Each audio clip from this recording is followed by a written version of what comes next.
The year is 480 BCE. Imagine a world without the United States, without Rome as we know it. This is the ancient Mediterranean, and a new power is on the rise, Persia.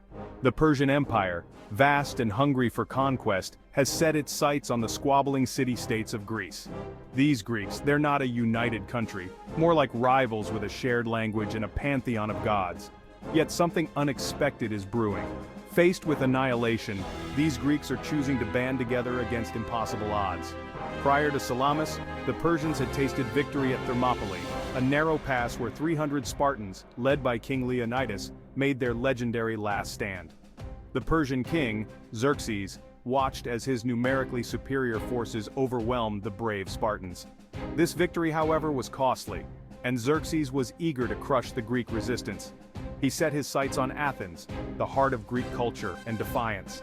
Little did he know, a trap was being set, a trap that would unfold in the narrow straits of Salamis. The Persian strategy was simple, brutal, and effective. Use their massive army and navy to overwhelm the Greeks, land and sea, a two-pronged attack. The Greeks, however, knew they couldn't match the Persian ship for ship, man for man on land.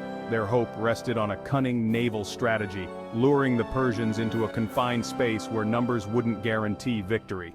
Enter Themistocles, an Athenian general and a cunning strategist. He understood the importance of the sea. Control the Aegean Sea and you control Greece's fate. Themistocles convinces the other Greek city-states to concentrate their naval power. Their target, the narrow straits of Salamis, a channel between the mainland and the island of Salamis. This is where they'll make their stand, turning a Persian advantage into a death trap. On one side, Xerxes, the god king of Persia, on a golden throne overlooking the straits. He's brought a massive fleet, a mix of ships from conquered nations, from the Nile Delta to the shores of Ionia. Xerxes expects a swift victory, a final crushing blow to Greek morale.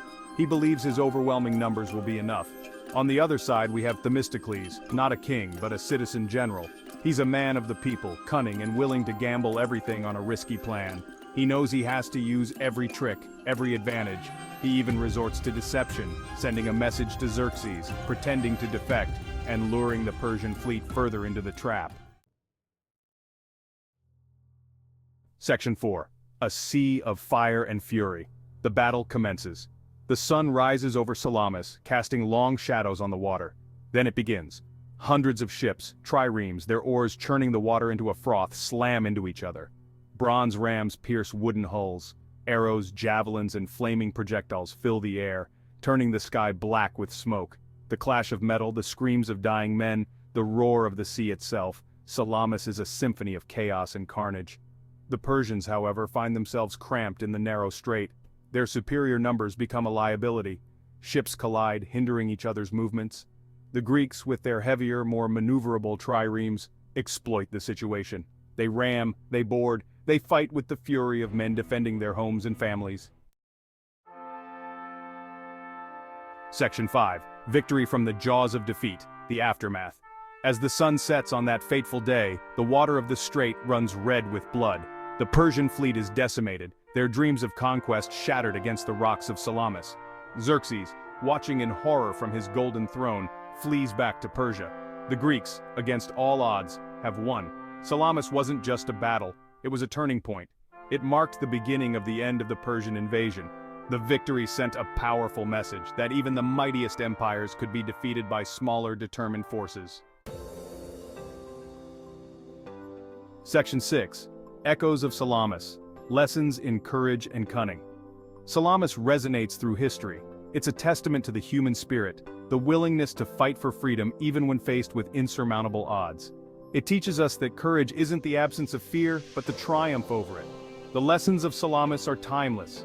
The importance of unity in the face of a common enemy, the strategic use of cunning and deception in warfare, and the enduring power of courage and determination. It's a story that reminds us that the future is not preordained, and that even the smallest among us can change the course of history.